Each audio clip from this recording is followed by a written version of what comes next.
বিশ্বাস করেন ভাই, বর্তমানে কৃষকরা খুব বিপদে আছে ভাই। এই যে আপনি দেখতেছেন, এটা একটা ভেন্ডি ক্ষেত। তো এই ভেন্ডিটা আমি চাষ করেছিলাম বেশ কিছুদিন আগে। আমি শহরে ছিলাম, শহরের থেকে এসে আমি নিজের জমিনগুলো আবাদ করার চেষ্টা করলাম। তো ভাই, কৃষকরা খুব বিপদে আছে। এর অন্যতম কারণ হইলো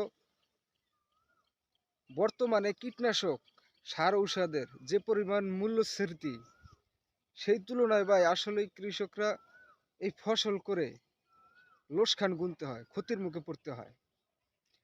তো আজকে আমি এখানে 10 শতক জমিনে ভেন্ডি চাষ করেছি। তো আমি আজকে আপনাদেরকে এই 10 শতক জমিনের খরচ এবং এটা কত টাকা আয় ব্যয় হয়েছে আপনাদেরকে আমি একটা হিসাব তুলে ধরব।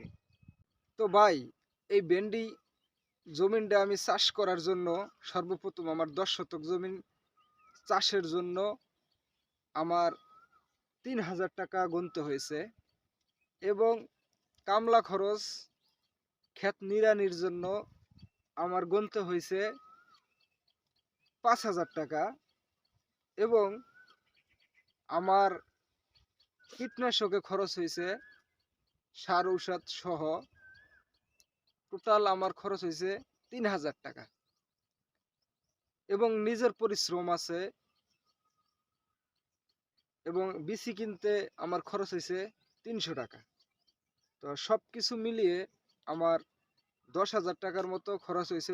নিজের জমিনের হিসাব বাদে দিলাম, 10,000 টাকার মতো আমার এই ভেন্ডি 10 শতক জমিতে চাষ করার জন্য খরচ হয়েছে। তো আমি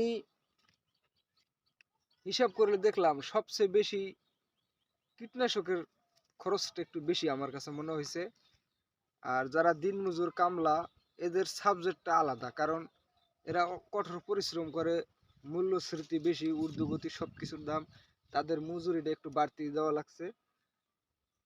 তো 8 ঘন্টা হাজিরা তাদেরকে 700 টাকা করে আমার গুনতে হয়েছে। তো ভাই, আমি এই ভেন্ডি চাষ করে এই পর্যন্ত আমি অনলি 2000 টাকার ভেন্ডি বিক্রি করছি। তো ভাই দেখেন, আমার চালান 10,000 টাকা, আর আমি ভেন্ডি বিক্রি করছি 2000 টাকার। তো ভাই, ভেন্ডির আল্লাহর রহমতে যেরকম হয়েছে আপনারা দেখতে পাচ্ছেন, আল্লাহর জমিনে আল্লাহর ফসল মোটামুটি খারাপ হয় নাই, ভালো ভেন্ডি হয়েছে। কিন্তু মূল কারণ হচ্ছে আমরা কৃষকরা সঠিক মূল্যটা পাই না।